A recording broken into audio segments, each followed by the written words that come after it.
Salut à tous la team OL, Thomas M. Show pour Lyon Fan TV. Très heureux les gars de vous retrouver pour une nouvelle vidéo. Je me trouve à Paris, la ville lumière. Ici, c'est l'Opéra mes amis. C'est l'Opéra, c'est un très beau monument parisien.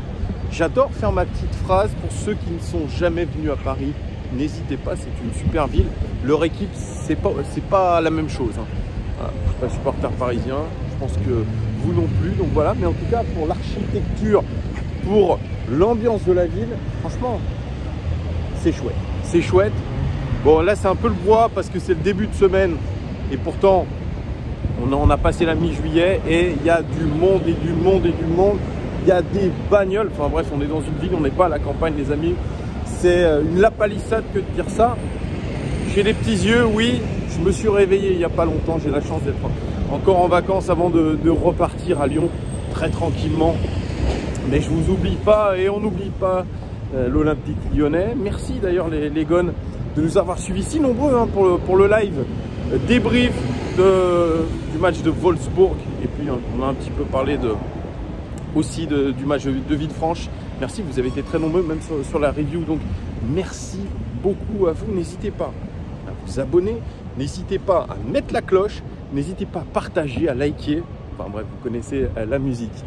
Début de semaine, OL Daily News, puisqu'il n'y a pas d'actualité majeure, mais tout de même, l'Olympique Lyonnais part à Murcie du 19, donc aujourd'hui au 26 juillet. Stage en Espagne sous des chaleurs caniculaires. Moi, je m'interroge sur le fait qu'on aille dans ces coins-là pour s'entraîner. Surtout en pré-saison, parce que c'est pour mettre l'organisme dans le dur, j'en sais rien, mais en tout cas, je trouve que c'est très particulier de vouloir mettre les joueurs comme ça dans la chaleur, dans la grosse chaleur. Donc, je comprends pas trop l'histoire, mais peut-être que ça a un intérêt, on verra. Peut-être que les installations sont bonnes, mais voilà, on va faire des trucs comme 37 degrés, 38 degrés. Les gars, je pense que je vais poursuivre ces vidéos dans un endroit où il y a moins de bruit. On est dans une rue un petit peu tranquille parce que vraiment le brouhaha, je pense que vous alliez me dire ouais Thomas on t'entend pas, il y a des nuisances sonores derrière toi. Oui c'est vrai, vous avez raison, c'est encore un stade au-dessus de Lyon, Paris, c'est vraiment ça grouille de monde. Bref, je vous disais stage à Murcie dans des conditions je pense en termes de chaleur qui vont se rapprocher de celles qu'a connues l'équipe de France et certaines autres équipes en Hongrie pendant le fameux Euro, même si là les températures vont être encore un peu plus au-dessus puisqu'on annonce quelque chose comme des 37, des 40 degrés. Enfin, c'est hallucinant les guns, je trouve, de mettre les joueurs dans des conditions pareilles. Moi, j'aurais plutôt privilégié un stage en altitude. Comme je l'ai dit, le stage à Évian la saison dernière, en début de saison dernière, en pré-saison en tout cas, avait été nickel parce que les conditions étaient bonnes. Il ne faisait pas trop chaud, il a fait plutôt beau. Donc je sais pas, il y a peut-être un intérêt pour l'OL à partir à Murcie, mais il faut qu'ils m'expliquent. Bon, ils ne m'expliqueront pas, ils en ont un peu rien à foutre, mais en tout cas, moi j'aimerais bien avoir cette explication. Bref, en tout cas, le groupe qui a été annoncé par l'Olympique Lyonnais, tout le monde est là, même les internationaux comme Anthony Lopez, comme Léo Dubois, notamment qui reviennent. Je pense qu'ils ont un petit peu pris sur leurs vacances pour essayer de se mettre déjà dans le groupe parce que je les comprends. Quand vous avez la chance de débuter une préparation avec un nouveau coach, ça n'a pas de prix. Ça n'a vraiment pas de prix, surtout pour vous montrer, pour déjà vous mettre dans le groupe, dans l'ambiance, dans les principes de jeu, c'est important. Donc retour de Anto Lopez, retour de Léo Dubois. Pas de retour de Andersen puisque lui a terminé la compétition un peu plus tard puisqu'il a fait des demi-finales avec le Danemark. Alors le seul gros nom entre guillemets, même si c'est pas un gros nom, en tout cas la seule vraie surprise de ce groupe, c'est l'absence de Diop, mais ce n'est pas une surprise. Pape Cheikh Diop qui a été absolument lamentable sur ces matchs. Dire que le mec quand même a fini avec le brassard de capitaine contre Villefranche. C'est pour vous dire, mais en tout cas, que ce soit sa titularisation contre Bourg-Péronas en tant que latéral droit et ensuite ses différentes rentrées au milieu de terrain n'ont pas été performante, loin de là. On a vu un joueur qui était assez lent dans la prise de décision et très juste techniquement, enfin très juste, vous m'avez compris, très peu rassurant techniquement. Ah oui, quand un joueur n'était même pas titulaire à Dijon, je crois que on peut s'interroger aujourd'hui sur ce casting. Je ne sais plus qui l'avait fait venir, ça doit être Flo Maurice. On nous annonçait un super joueur. Alors bien sûr, il avait fait une très belle prestation. Je crois que sa seule vraie belle prestation avec l'Olympique Lyonnais, ça avait été à Manchester City en 2018, quand on avait été gagné avec un superbe Nabil Fekir. À l'époque, il était titulaire. Donc voilà, c'était, je pense, son seul fait d'armes concret. Mais pour le reste, on n'a pas vu le talent de l'international espoir espagnol. Voilà, je pense que Pape Cheikh Diop, ça va être très compliqué pour lui de trouver une porte de sortie. Voilà, on verra ce qui va se passer. Mais l'OL, évidemment, l'a mis sur le marché des transferts. On n'en veut plus de Pape Cheikh Diop. Et moi, je suis bien d'accord avec eux, on n'en peut plus. Mais voilà, ça va être compliqué. Il y a plein de joueurs indésirables et qu'il va falloir transférer. On ne sait pas comment, avec des prêts, avec des... Je ne sais pas, moi, on a quand même pléthore de joueurs. Et on voit que dans cette sélection pour le stage à Murcie, mais il y a beaucoup de jeunes, ce qui est très cool. Mais on sent qu'il a envie de s'appuyer sur eux, vraiment. Il y a Thiago Mendes aussi dans ce stage. Thiago Mendes, il est sur le départ, puisque Flamengo serait toujours chaud. Alors c'est de ce côté que je filme. Ouais, il serait toujours sur la liste des transferts. Il serait toujours, en tout cas, intéressé par un départ à Flamengo. L'offre tarde à arriver, mais il est bien dans le groupe pour le stage à Murcie. Thiago Mendes, qui n'a pas déçu quand même. Il a fait des très bonnes rentrées, des très beaux matchs. Il était impliqué, donc ça c'est cool. Ça c'est très cool. Et puis, on a aussi Oussem Aouar. Alors Oussem Aouar, nettement moins dans le coup, on va le dire. Son début de match, sa mi-temps en tout cas face à Wolfsburg, était apocalyptique. On sent un joueur qui n'est pas dans le coup physiquement, qui n'est peut-être pas dans le coup mentalement, mais Peter Bosz a décidé quand même de le mettre dans le groupe à Murcie. Oussem Aouar d'ailleurs, qui toujours l'objet de nombreuses rumeurs dans le championnat anglais, mais toujours pas d'offre concrète. On a parlé de Liverpool, on a parlé de Manchester, on a parlé de Tottenham avec un échange avec Tanguy Ndombele. Il a laissé de très bons souvenirs, Tanguy Ndombele, à l'Olympique Lyonnais, mais aujourd'hui, est-ce que lui, il veut revenir à l'Olympique Lyonnais? Je ne crois pas. Et surtout avec un niveau de salaire qui doit être quand même un peu plus élevé que ce qu'il avait à Lyon.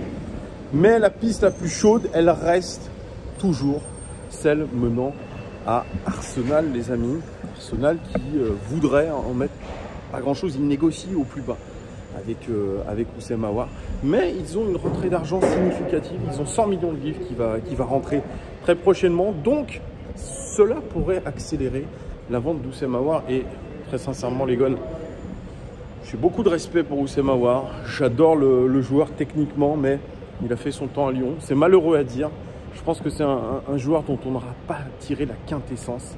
Et je suis peut-être un petit peu déçu aussi par le fait qu'on ne le verra pas sous Peter Bosz. Peut-être que Peter Bosz aurait réussi à lui faire passer un cap, lui aurait permis de progresser.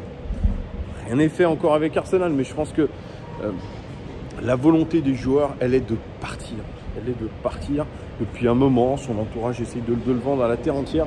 Donc voilà, c'est ce qu'il faut se dire. Il faut se dire que Oussem Aouar va partir. Vous me direz ce que vous en pensez d'ailleurs de ce départ annoncé de Oussem Aouar. Vous le dites depuis un moment, mais dites-moi vous si, au vu du match contre Wolfsburg, vous voulez le garder ou le laisser partir. Bon, en tout cas, ce match face à Wolfsburg, il a été très plaisant à voir, c'est vrai. On a vu qu'il y a eu des choses très bonnes. Et Peter Bosz l'a dit en conférence de presse, il a été assez élogieux avec ses joueurs, mais tout en étant exigeant. Et cette exigence-là, elle a été matérialisée quand il l'a dit.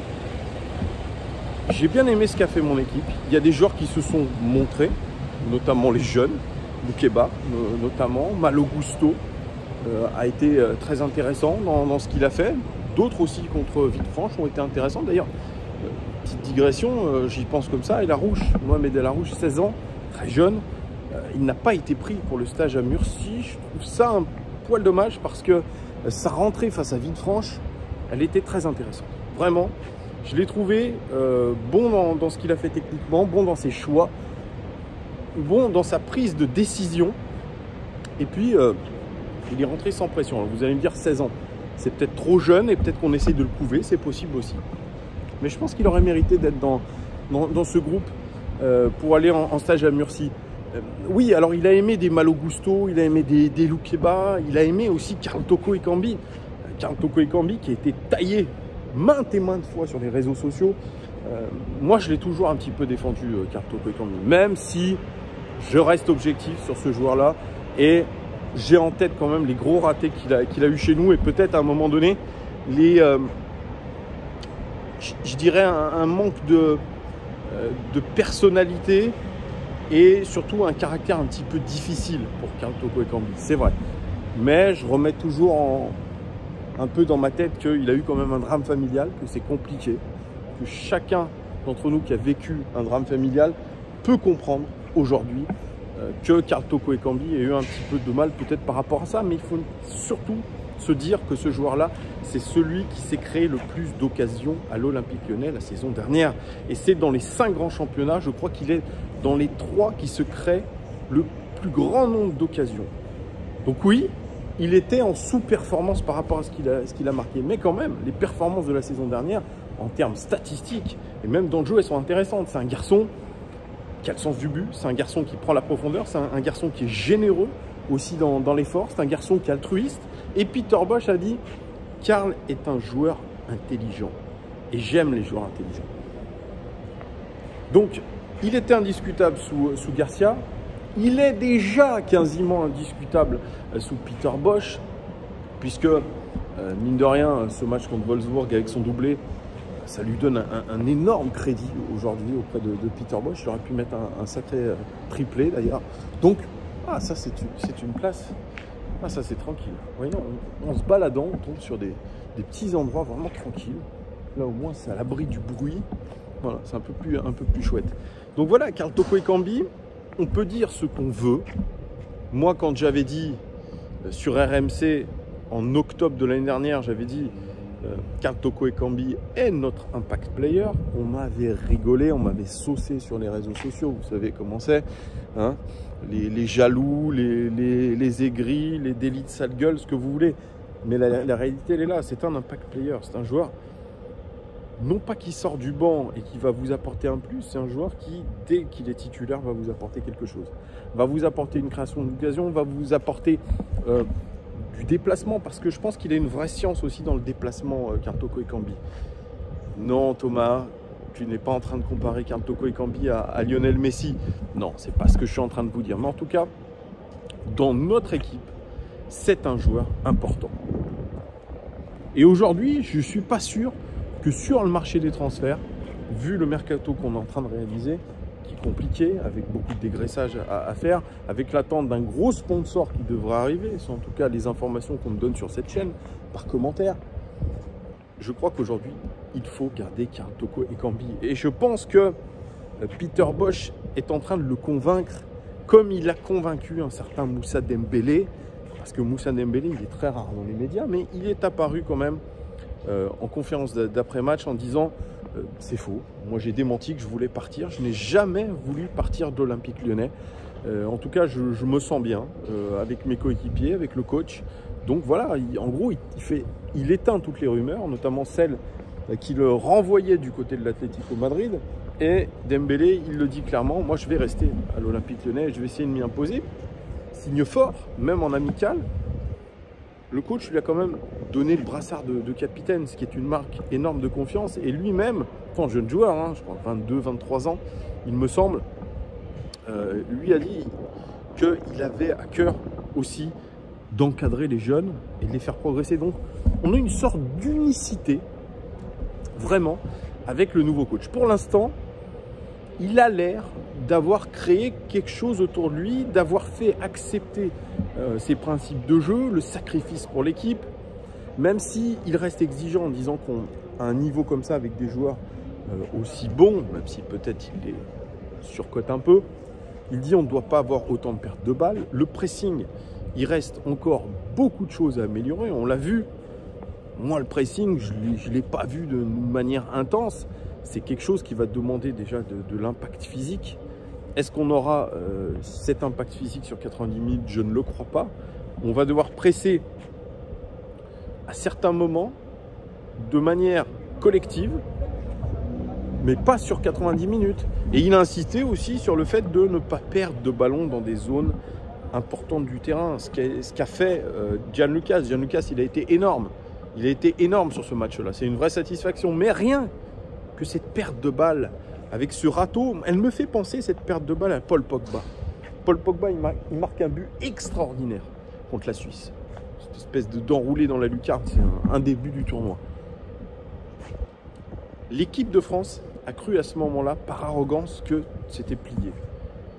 Et qui remet les Suisses en jeu par sa perte de balle au milieu de terrain, par manque de concentration et manque d'abnégation? Eh bien, c'est Paul Pogba. Et à un degré moindre, la perte de balle de Gianluca au milieu de terrain, elle me fait penser à celle de Paul Pogba. Donc attention, c'est ce qu'on avait vu à l'OL depuis des années et des années, une sorte d'arrogance, un petit peu comme l'équipe de France.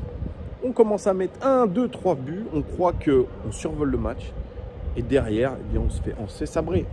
Moi, j'ai cru qu'avec ce but de Wolfsburg, on allait un petit peu s'écrouler. Heureusement, ça n'a pas été le cas, mais on a vu qu'on a eu quand même des difficultés un petit peu défensives par moments, des errements défensifs, notamment Malo Gusto. Mais est-ce qu'on peut lui en vouloir? C'est un match de préparation, c'est son premier match en tant que titulaire. Il y a la pression, il y a le Groupama Stadium, il y a un peu de monde. En tout cas, ce qu'on peut dire de Malo Gusto, jeune joueur, défensivement, il va devoir travailler, notamment tactiquement. Il va devoir travailler tactiquement son placement, parce que je l'ai trouvé quand même très aléatoire. Est-ce qu'il avait bien compris les consignes du coach? J'en sais rien. Mais ce qu'il a fait offensivement en tant que contre-attaquant, ça a été intéressant. Ça a été intéressant et notamment, moi ce qui me tient à cœur, je pense à beaucoup de Lyonnais, c'est la qualité de centre. La qualité de centre, elle est là. Elle est là. Est-ce qu'il va être capable de le reproduire dans des matchs à très haute intensité? Je ne sais pas. Est-ce qu'il pourra être un candidat crédible en doublure de Léo Dubois? J'en sais rien. Mais en tout cas, ce qu'il a réalisé contre Wolfsburg, cette qualité de centre, cette qualité de passe, surtout quand vous centrez, vous l'enroulez bien et dans la bonne zone, eh bien c'est énorme. C'est énorme. Déjà, à son âge, c'est énorme. C'est une vraie qualité. Parce que Léo Dubois, je l'ai toujours dit, c'est l'une de ses qualités premières à la base, la qualité de centre. Mais je ne sais pas ce qui s'est passé à l'OL. Même avec Maxwell Cornet, on a vu des centres apocalyptiques. Je ne dis pas que tous ces centres sont pourris, mais en tout cas, beaucoup de ces centres sont compliqués. Donc peut-être que Peter Bosz va faire travailler plus spécifiquement ces joueurs-là sur des centres. Et ce qui pourrait être déjà très intéressant aussi pour nous. Donc je suis content. Je suis content de voir un petit peu de la variété dans notre jeu, du jeu direct, du jeu où on passe sur les côtés et on centre, pas uniquement la machine à centre comme le faisait de temps en temps Rudy Garcia qui n'apportait strictement rien. Donc là, c'est un petit peu, c'est satisfaisant. Tout n'est pas encore abouti, loin de là. On est tombé quand même face à une équipe de Wolfsburg, pas au complet du tout. 4e du championnat allemand, qualifié en Champions League directement. Ils ont changé d'entraîneur. Ils avaient un très bon entraîneur qui est parti à l'Eintracht Francfort. Ils ont Mark Van Bommel. Mark Van Bommel, il est maintenant série en cours sur 3 matchs de préparation, 3 défaites, ce qui ne les met pas forcément en confiance. Et Wolfsburg qui a qualifié l'OL de meilleur club français. C'est très élogieux pour nous, ça fait plaisir. Donc voilà, preuve qu'on a fait une belle performance. Alors, il y a mon pote Antoine qui me dit, mais ouais, ok, il manquait des joueurs à Wolfsburg. Ok. Mais il nous manquait aussi du Paqueta, il nous manquait du Guimarães, il nous manquait peut-être du Léo Dubois, du Anthony Lopez. Donc, ce n'est pas une mince performance que nous avons faite, peut-être. Ça reste en tout cas à préciser. et à préciser sur le long terme. Désolé pour le bruit, je vais laisser passer un petit peu ça. Mais oui, c'est la vie, il y a du bruit. Excusez-moi de ces interludes un petit peu bruyantes. Donc voilà, ça reste en tout cas à préciser. La semaine qui va se dérouler en Espagne est une semaine décisive en termes de préparation. C'est là où tout va se décider et c'est peut-être aussi dans cette semaine qui arrive où le mercato va un petit peu s'enflammer dans le sens des arrivées ou comme des départs. En tout cas, je le présuppose. Je m'imagine en tout cas que l'OL va bouger sur les transferts dans les sens des arrivées comme des départs. Donc on devrait avoir à la fin de la semaine, à la fin de cette semaine, le dimanche 25, on devrait avoir, on devrait y voir en tout cas un peu plus clair. Et puis Peter Bosz aussi, puisqu'il va, je pense, faire pas mal de choix. Match amical contre Villarreal, c'est jeudi à 20 h. Ça, c'est déjà peut-être l'étape aussi supérieure, même si pas mal de joueurs de Villarreal manqueront à l'appel, évidemment, puisqu'il y a les compétitions internationales, l'Euro, la Copa América notamment. Voilà, ou les transferts aussi, mais c'est une équipe aussi intéressante. Récent vainqueur de l'Europa League, entraîneur Unai Emery, qui est un très bon entraîneur au demeurant. Et puis, on termine cette semaine avec dimanche 25, un match amical contre le Sporting Lisbonne à Lisbonne. On va être très bref parce que vous savez, il y a en ce moment la pandémie qui est en train de revenir assez fortement. C'est ce qu'on nous dit. Et Lisbonne et le Portugal est beaucoup touché. Donc l'OL va faire un aller-retour express en mode bulle sanitaire à Lisbonne pour ensuite revenir à Murcie, je crois. Parce que je crois que c'est jusqu'au 26 juillet. Donc ils vont faire un dernier jour peut-être à Murcie. Voilà, et puis pour clôturer un petit peu cette préparation, la semaine d'après, donc une semaine avant le début du championnat, il devrait y avoir un dernier match amical. Ce sera au Groupama Stadium, mais probablement contre Porto. Donc, ça va s'accélérer très vite. Ça va s'accélérer très vite. C'est super nul ce que je viens de vous dire, mais en tout cas, ça va s'accélérer. On verra bien ce qui va se passer, mais en tout cas, je pense que ce début de saison et cette pré-saison, plutôt, est très excitant. Moi, en tout cas, elle va me passionner parce que, bien sûr, c'est un nouveau projet pour l'OL. Il y a un nouveau coach, il y a le mercato, il y a des jeunes aussi prometteurs. Donc ça, c'est hyper chouette. C'est hyper chouette. Voilà les gars, ce que je pouvais vous dire pour cette petite vidéo de début de semaine. N'hésitez pas à réagir à ce que j'ai dit. Mettez-moi en commentaire des choses par rapport au match contre Wolfsburg, par rapport au mercato, par rapport au stage à Murcie. Voilà, mettez-moi tout ce que vous voulez en commentaire. En tout cas, je les lis avec attention. Et je vous remercie en tout cas de plus en plus de votre fidélité. C'est hyper cool. On se retrouve très vite pour de l'actualité. Et sinon, pour le débrief du match face à Villarreal, ça sera jeudi sur les alentours de 22 h. Voilà. Je vous fais de gros bisous. Profitez bien de votre début de semaine. Et puis à très vite. Ciao!